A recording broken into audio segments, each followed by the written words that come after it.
Vamos falar um pouco a respeito de Allan Kardec.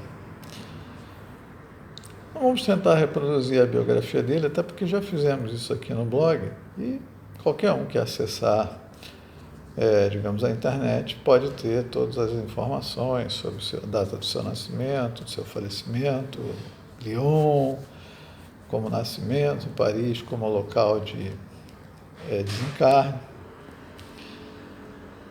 Mas é importante falar sobre o espírito. E eu queria começar por aí, colocando duas coisas muito claramente. Primeiro, o espírito da verdade. Segundo, Allan Kardec. No Evangelho segundo o Espiritismo, no capítulo 6, tem uma mensagem lá dizendo assim: eu, como outrora. E no final ele assina o Espírito da Verdade.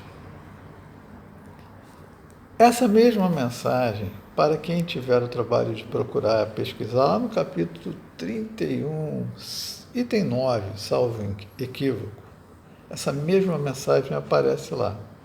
Já tinha sido publicada no Livro dos Médiuns, 1862. Só que essa mensagem no Livro dos Médiuns está assinada por Jesus de Nazaré. Então, o Espírito da Verdade, Jesus de Nazaré. Eu já expliquei isso aqui. O Espírito crístico, puro, que comandou a formação do planeta Terra, esse Espírito se autodesignou Espírito da Verdade. Quando ele teve que, digamos, vir ao mundo denso, através de uma personalidade, ela se chamou Jesus de Nazaré. Então, o Espírito crístico, o Espírito da Verdade, como ele se auto-intitulou, Jesus de Nazaré, a personalidade encarnada.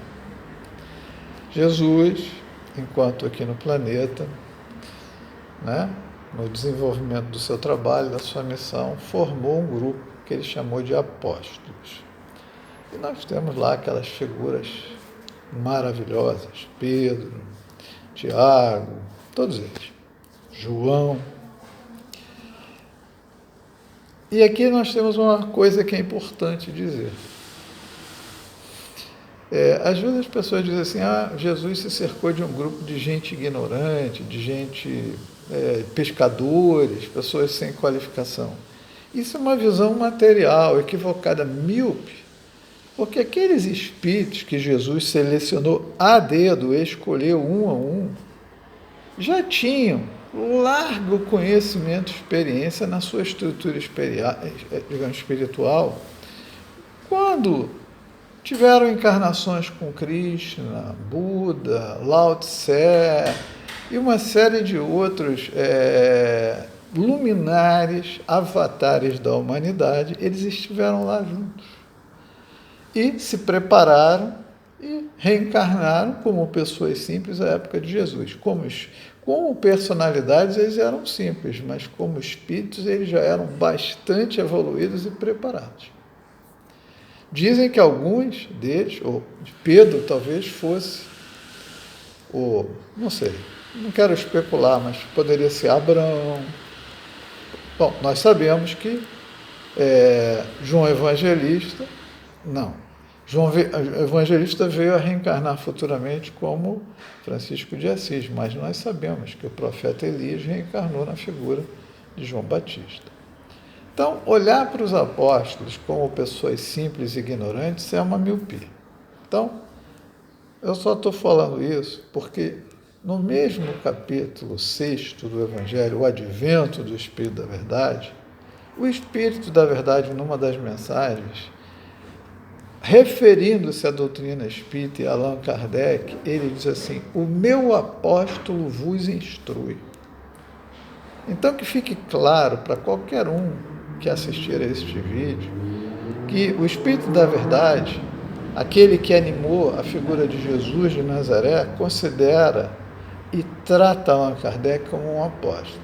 Eu não poderia dizer para vocês se ele é a reencarnação de algum deles, ou o trabalho dele era tão importante que Jesus, o Espírito da Verdade, o considerou um apóstolo. Ok? Então, nós estamos falando de um ser extraordinário. Analisando, né, Kardec, a gente vê que toda a vida dele teve um sentido, um preparo. Aos 5, 6 anos, o pai dele, né, ele nasceu em Lyon, de uma família dita como de juristas, e o pai dele, quando ele tinha 5, 6 anos, saiu para a guerra e nunca mais retornou. A mãe enviou o menino para a Suíça, para Yverdun, onde lá ele se torna o maior discípulo de Pestalozzi, tornando-se um luminar. Aos 14 anos de idade, quando Pestalozzi se ausentava pelas cidades europeias na divulgação da sua doutrina, da sua nova metodologia de ensino, Allan Kardec, na verdade, o professor, na época, o menino, o jovem, Hippolyte Léon Denisard Rivail, né, assumia a direção do Instituto substituindo o mestre e foi seu amigo até o final. Então, muito importante esse preparo, onde ali ele desenvolveu o aprendizado de metodologias, de técnicas, de didáticas de ensino, se tornou um poliglota, ele falava 8 distintos idiomas. Tudo isso num preparo para a sua carreira à frente da doutrina espírita, muitos anos depois. Retornou à França, começou o seu processo pedagógico extraordinário. Boa parte de seus livros foi implementada, adotada pelo sistema educacional francês. E ali ele se tornou respeitado, com enorme reputabilidade perante a comunidade do ensino na França, sendo responsável ali no contexto do preparo das provas das grandes universidades, etc. e tal. Quando já ele tinha lá uns 51 anos de idade, começou aquele movimento das mesas girantes. A espiritualidade começou a se movimentar no mundo todo, na França também. A França, onde havia presença de pessoas de grande capacidade e inteligência, não percebeu, como a maior parte do mundo, o que estava acontecendo e levou aquilo como uma diversão, uma brincadeira, uma distração, as mesas girantes. As pessoas se reuniam para brincar. Quando Hippolyte Léon Denisard Rivail tomou contato com aquilo, no primeiro momento ele foi cético, não teve interesse, achou aquilo, digamos, infantil, sem propósito. Mas depois, através de um amigo, que ele considerava uma pessoa séria, o assunto voltou cerca de um ano depois, ele foi verificar e percebeu que por trás da brincadeira havia uma inteligência. E aí começou o seu trabalho de pesquisa, que culminou numa doutrina inteira. Essa doutrina, feita no esforço da luz de vela, que quase o levou à cegueira, comunicando-se com dezenas, centenas, talvez milhares de locais e instituições, onde ele enviava perguntas que iam por cavalos, carruagens, navios a vapor, demoravam meses para ir, meses para voltar, e ele recebia aquela multidão de informação, né, vinda de várias partes do mundo, e aí o seu trabalho de poliglota, o seu trabalho de pesquisador, sua capacidade de organização foi dando consistência, coerência àquilo, e a partir dali nós temos principalmente o Livro dos Espíritos. O Livro dos Espíritos se caracteriza por um conjunto de perguntas e respostas que trazem para a humanidade aquilo que estava escondido nos porões da igreja, nas sociedades secretas, para os iniciados apenas desfrutarem daquilo e, geralmente, usarem aquilo como um instrumento de força, de poder, de dominação das massas.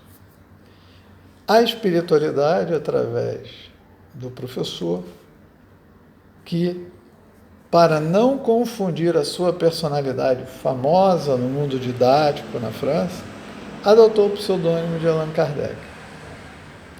Isso é importante. Né? Você abrir mão de toda uma carreira, de todo um nome, de todo um renome e começar do zero, para não influenciar ao leitor daquela nova doutrina que surgia e que ele sabia não ser dele, era dos Espíritos. Eu vos enviarei um Consolador, disse Jesus, que tudo resgatará, complementará. Jesus sabia que os homens manipulariam os evangelhos, a informação, esconderiam informações, e aí a espiritualidade traz de volta. Esse é Allan Kardec. Ressalte-se uma coisa muito interessante. Na introdução do Livro dos Espíritos,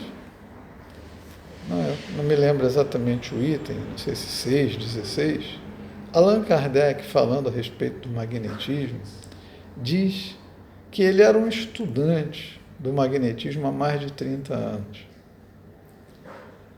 E no corpo do Livro dos Espíritos, ele diz assim: o Espiritismo e o magnetismo são duas ciências que, na verdade, formam uma única ciência.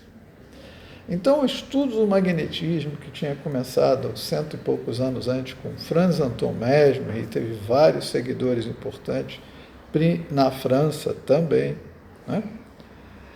E Allan Kardec era discípulo deles.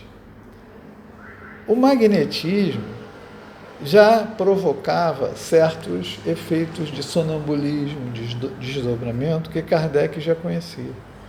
Isso facilitou ele também acessar certas partes da mediunidade, do animismo, que ainda hoje a maior parte das casas espíritas e os espíritas desconhecem. Esse é Allan Kardec. Pela sua estrutura emocional, pela sua organização, a gente poderia fazer suposições se ele foi o apóstolo A, B ou C, mas não importa. O que importa é que o Espírito da Verdade o reconhece como um apóstolo. O apóstolo da liberdade de informação. É assim que eu o vejo. Que estruturou um material básico, fundamental, sólido, para todo um campo de pesquisa inesgotável a respeito do ser humano, das suas estruturas físicas, metafísicas. E é sobre isso que eu procuro, às vezes, me dedicar, pesquisar, conhecer, mesmo que o movimento espírita, de uma forma geral, insista em dizer: isto não é Kardec, isto não é Espiritismo. Kardec não disse isso. Kardec, com a sua humildade, com a sua capacidade, com a sua honestidade, disse muitas vezes, tanto na Gênesis quanto no Livro dos Médiuns, que a doutrina não se encerrava ali, que muito estava reservado para o futuro, que a espiritualidade não iria dar de bandeja aquilo que cabia ao homem estudar, pesquisar e descobrir por ele mesmo. São palavras dele, textuais no Livro dos Médiuns. Então, nos deixou uma estrutura. Cabe a nós aproveitá-la ou não. Este foi e é Allan Kardec, esse espírito extraordinário. Mestre, minha gratidão. Paz para vocês.